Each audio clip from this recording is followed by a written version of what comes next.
alam nyo po ba na hanggang ngayon, pinaghahanap pa rin ito pong si Atong Ang, mga kababayan, at hindi pa rin po matagpuan. Dahil nga, posible na nagtago na po ito pong si Atong Ang at syempre mga kababayan, gaya nga po ng sabi ko kahapon, makapangyarihang tao po ito pong si Atong Ang at may connection pa rin po yan. May mga nakapagtimbre na sa kanya, kahapon pa lamang siguro, napapalabas po yung arrest warrant niya di umano. So ngayon kung titingnan nyo mga kababayan, ito na po yung pangalawang araw na hinahanap etong si Atong Ang at hindi po matagpuan. Ano po, so ngayon ito, i-play po natin itong nakita nating balita galing po sa News 5 everywhere. Sabi po dito mga kababayan, Atong Ang, hindi pa rin daw po matunton. Ano po, pero anyway, shoutout muna kay Ma'am Marisa Sunakawa, mega love shoutout po ha. Tuloy natin mga kababayan. At kasunod nga ng inilabas na warrant of arrest, patuloy na tinutugis sa mga otoridad ang negosyanteng si Atong Ang na pinaniniwala ang nasa Pilipinas pa. Nananawagan naman ang pamilya ng mga nawawalang sabungero sa negosyante na sumuko na. May express report si Ian Suyu. Ginalugad ng mga tauhan ng National Bureau of Investigation ang AA Cobra Farm sa Lipa City, Batangas para arestuhin ang negosyanteng si Atong Ang. Sa bisa ito ng warrant of arrest ng Santa Cruz Regional Trial Court sa Laguna, kaugnay ng kaso ng mga missing sabungero. Pero walang Atong Ang na natagpuan sa lugar. Tanging mga gwardya at tauhan niya lang ang humarap sa mga otoridad. Sa loob ng farm, marami ring nakitang panabong na manok na nasa halos 5 hektaryang lupain. Grabe, Tumambad din ang 2 helipad. Pinuntahan din ang ilan pang gusali at parking area. Pero wala rin sa mga yan ang negosyante. Pinuntahan din ng mga ahente ng National Bureau of Investigation ang isa pang farm ni Ang sa Santa Cruz, Laguna. Yun nga lang, tanging caretaker lang ang humarap sa NBI. Wala raw si Ang sa loob. So malaki ang posibilidad na nagtago na po talaga mga kababayan ito pong si Atong Ang. Kasi alam naman po natin mga kababayan na yung kanyang kaso na talagang kakaharapin wala pong piyansa. Ibig sabihin, non-bailable mga kababayan yung mga kasong kakaharapin itong si Atong Ang. Kaya magtatago po talaga ito at hindi po ito magpapahuli mga kababayan. Dahil syempre makukulong siya ng mahabang panahon, lalo na kung mapapatunayan mga kababayan na siya po talaga ay kasangkot dyan sa mga missing sabungero at siya po yung isa sa mga mastermind dyan. Usap naman ang caretaker na hindi muna pasamahin ng mga taga-media sa loob. Pero matapos ang ilang minuto, lumabas din ang mga taga-NBI na walang kasamang Atong Ang. Pinareceive na lamang ng NBI sa caretaker ang kopya ng warrant. Nagsilbi rin ng arrest warrant sa 5 palapag na bahay na ito ni Ang sa Pasig City. Sinubukan ng News 5 na kausapin ng mga tauhan sa loob ng bahay. Sir, magtatanong lang, dito ba yung residence ni Mr. Atong Ang? Hindi ninyo alam?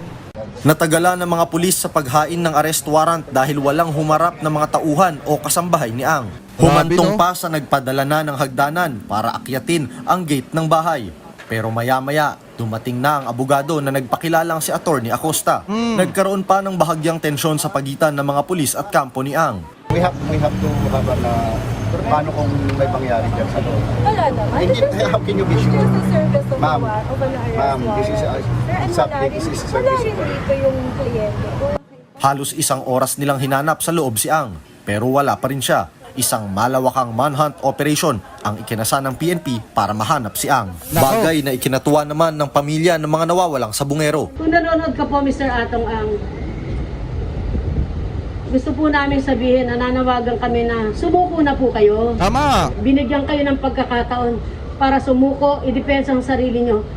Pero yung mga kaanak namin, Sabi nga ni Ma'am Marisa Sunakawa, kasama na yan ni Bato. Ang Bato, title ng arrest warrant. bigla na lang silang nawala. Welcome Tama. development din ito sa grupong Justice for Missing Sabungeros Network. Masiguro na itong mga biktima mabigyan ng hustisya kasi otherwise mananatili yung kultura ng impunity sa ating bansa. Tama. Nagbabalita mula sa frontline, Ian Suyu, News 5. Pero mga kababayan, biruin nyo talagang talagang hindi po matagpuan itong si Atong Ang sa kanya mga property. So malaki nga ang posibilidad mga kababayan na ito na po ay nagtatago. Ngayon ang nakakabahala po dito, baka mamaya lumabas po ito ng bansa gamit po yung mga backdoor channel natin, yung mga daan, na kung saan hindi dadaan sa airport mga kababayan at ang mangyayari nito dadaan dun sa mga backdoor channel po natin para makalabas ng bansa. Yun yung pinaka nakakabahala dyan. Kasi alam naman po natin na mapera po talaga itong si Atong Ang at kung gugustuhin niya po na magpakalayo-layo, kayang-kaya niya po yan mga kababayan, lalo na at yung kanyang mga asset ay hindi pa naman po naka-freeze. So ibig sabihin, magagamit at magagamit pa rin niya mga kababayan yung kanyang pera para po makapagtago at para makatakas sa kanyang mga pananagutan. So ngayon, bukod pa po dyan mga kababayan, kung titingnan po natin, eto daw pong si IDJ, nagbabalang dadamputin din yung mga magpipigil na maaresto. Eto pong si Atong Ang, sa madalit salita, yung mga magpuprotekta o magkakanlong dito po kay Atong Ang, posibleng damputin din daw po ng CIDJ at madamay sa kaso mga kababayan nitong si Atong Ang. So anyway, eto ituloy pa natin. Ay mababalaan si IDG sa mga haharang sa pagdampot kay Atong Ang, dadamputin din.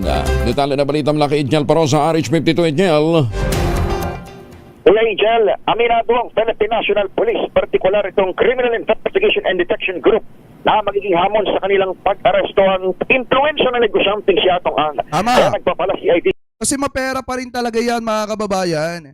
Hanggat hindi na-freeze yung kanyang mga asset, talaga makakagalaw at makakagalaw pa rin po etong si Sir Atong Ang. At kung gugustuhin niya na lumabas ng bansa mga kababayan, magagawa at magagawa niya po yan dahil nga malawak ang koneksyon at mapera pa rin eto pong si Atong Ang. DG Director Police Major General Robert Alexander Morico II sa mga security at iba pang tauhan ng gaming tycoon na magbabalak tigilan ng otoridad na isilbiyang mandamiento ni aresto. Sabi ni Morico si Campo Crame, hindi sila magdadalawang isip na arestuhin din sa obstruction of justice sa mga magkakanlong sa akusado sa kidnapping with homicide na missing sa Pongeros. Bakit daw ba ng PNP ang mga lokasyon ng ari-ariana ni Ang sa Metro Manila, maging sa Calabarzon hanggang Palawan? Naniniwala si Morico na hindi pa nakalalabas ng bansa ang gaming lord. Pakinggan natin ang General Morico. Is a local officer coming from the court, mga security guard po sa subdivision, and doon sa bahay, anybody who will prevent us, we will be arresting you for obstruction of justice because there is a warrant of arrest and we will enforce it. Anybody who is on the way, arrestin po namin. Ayan. Sana Di ba mga kababayan, matindi yung babala po ng CIDJ kung sino yung mga tutulong magkakanlong at halimbawa nakita sa mga bahay nila etong si Atong Ang at pinoprotektahan ng iba mga kababayang Pilipino po natin. Yung iba na nagpoprotekta dito kay Atong Ang, posible din po kayong damputin ng CIDJ. Kaya nga kung nasa sa inyo, kung sa inyo nagtatago, mas maganda isuko nyo na lamang po yan kasi yan po mga kababayan nagtatago na po sa kamay ng batas. Lalo na at lumabas na yung kanyang arrest warrant.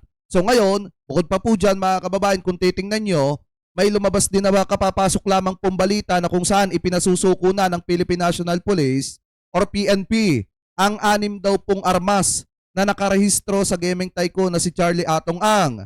Ang matapos kansilahin daw po ang lisensya ng mga ito sa PNP Firearms at Explosive Division. Ayon kay Acting Criminal Investigation and Detection Group, CIDG Director, Major General Robert Alexander Morico mga kababayan. So ngayon, yung mga armas po o mga baril, nito pong si Atong Ang, paso na po yung lisensya dahil kinansela na mga kababayan ng ating ng PNP. Ano po at yan po ngayon ay ipinapasuko na sa ating mga kapulisan. So ngayon, ang payo ko lamang po dun sa mga kababayang Pilipino po natin na nagpoprotekta o nagtatago dito po kay Atong Ang, hanggat maaari much better na isuko nyo na lamang po yan kung pinoprotektahan nyo. Kasi sa totoo lang mga kababayan, malaki po ang dapat sagutin na mga aligasyon ni Atong Ang, lalo na at lumabas na yung kanyang arrest warrant at alam din naman natin mga kababayan na talagang oo makakapagtago siya